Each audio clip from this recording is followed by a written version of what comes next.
The Shadow Labyrinth, real-life subterranean horrors.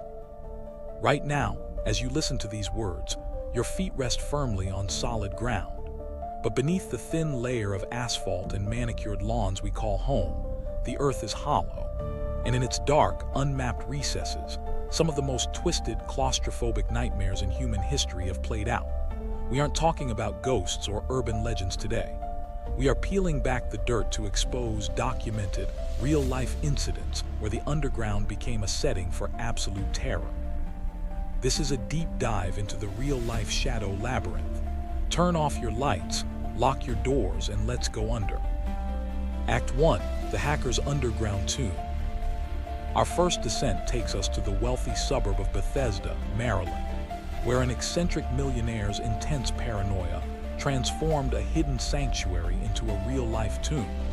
This is the case of Daniel Beckwith and Askia Khafra.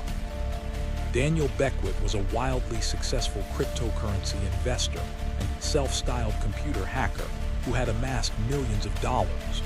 But behind his wealth lay a profound, consuming paranoia.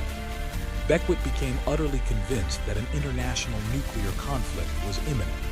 To survive the apocalypse, he resolved to dig a massive, secret bunker complex directly under his suburban home.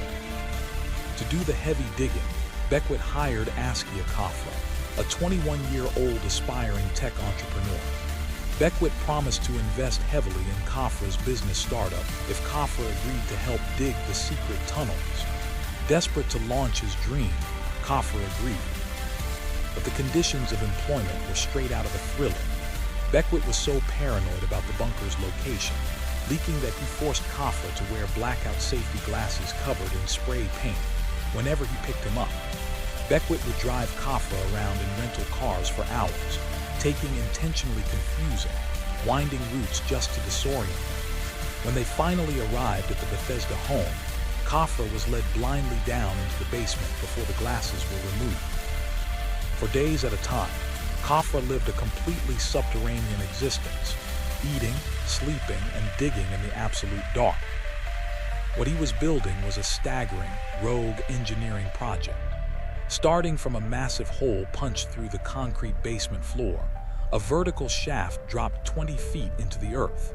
From there, a sprawling network of hand-dug tunnels radiated outward, stretching over 200 feet in total length. But Beckwith was a severe hoarder. The surface house above was packed from floor to ceiling with garbage, old electronics, and volatile chemicals.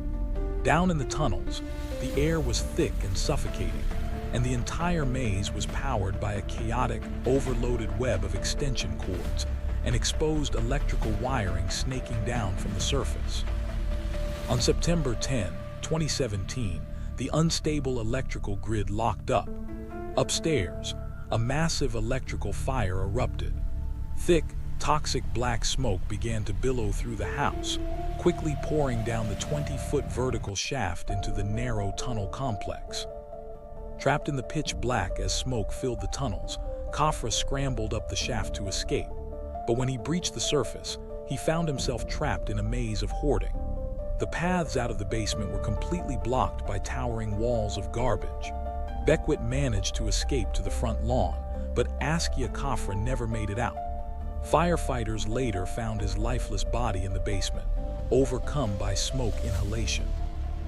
Beckwith was ultimately convicted of involuntary manslaughter for his extreme negligence. The secret tunnels were eventually filled with solid concrete, sealing away the physical remnants of the labyrinth forever. Act 2. The Secret Dungeon of Josef Fritzl. We travel across the Atlantic to Amsterdam, Austria, to unearth one of the most chilling cases of prolonged underground captivity ever recorded. For 24 years, Josef Fritzl managed to maintain a completely ordinary public facade as a retired electrical engineer and landlord.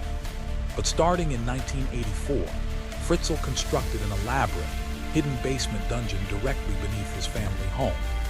Over several years, he reinforced the space with thick concrete walls, heavy soundproof insulation, and installed a hidden, motorized concrete door disguised behind a shelving unit. The entrance could only be opened via a secret electronic code that only he possessed.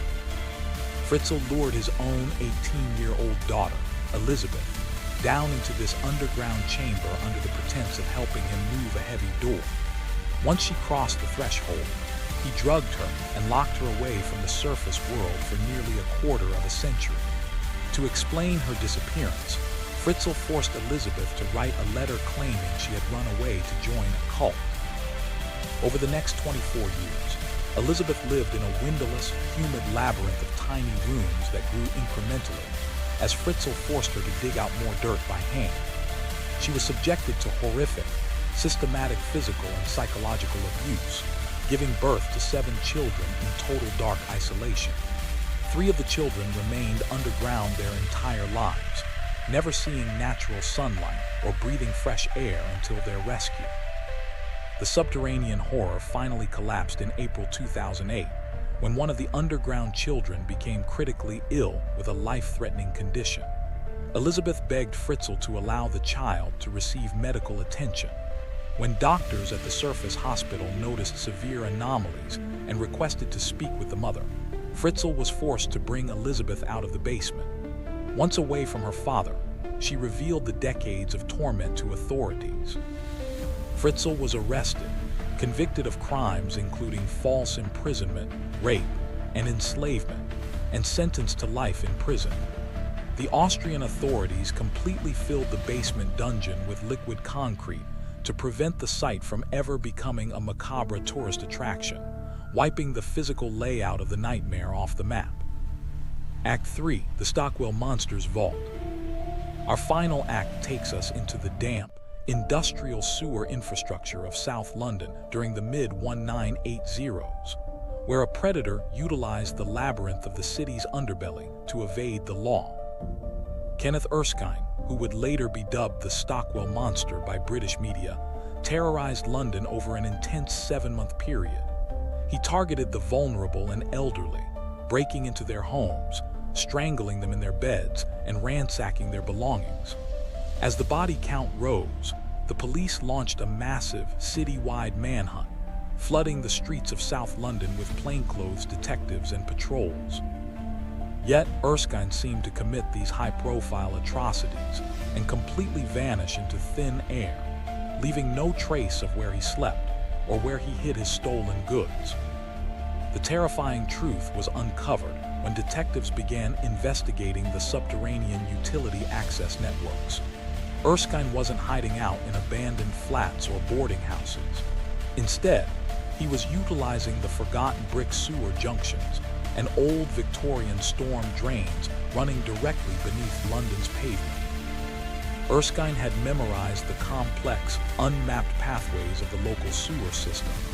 He used heavy crowbars to lift manhole covers from the inside, or entered through hidden drainage outfalls near the River Thames. Deep within the damp, brick-lined channels, he established a series of dry subterranean encampments. Surrounded by the echoing rush of wastewater and toxic pockets of sewer gas, he would sort through the jewelry and cash stolen from his victims, sleeping completely undetected, while hundreds of police officers combed the surface world just inches above his head. When police finally arrested Erskine on the surface, the discovery of his extensive use of the sewer network forced municipal authorities to completely audit and shut dozens of forgotten access points. Conclusion: the world below us. The urban legends of fictional entities waging turf wars might be a product of imagination. But as we have seen, the real-world reality of the underground is far more compelling and infinitely more unsettling. From the high-tech, paranoid labyrinths of reclusive millionaires to horrific decades-long secret chambers built beneath ordinary family homes, to predators utilizing the city's toxic veins as a personal fortress, the underworld is not a myth. It is a living, breathing, and expanding reality. The next time you walk down a quiet suburban sidewalk or stand above a humming manhole cover on a city street, take a second to look down. Remember that just a few inches of concrete are all that separate your world from theirs. Thank you for listening to this deep dive on creepy tailies. If these real-life subterranean horrors sent a chill down your spine, like, subscribe, and leave a comment below.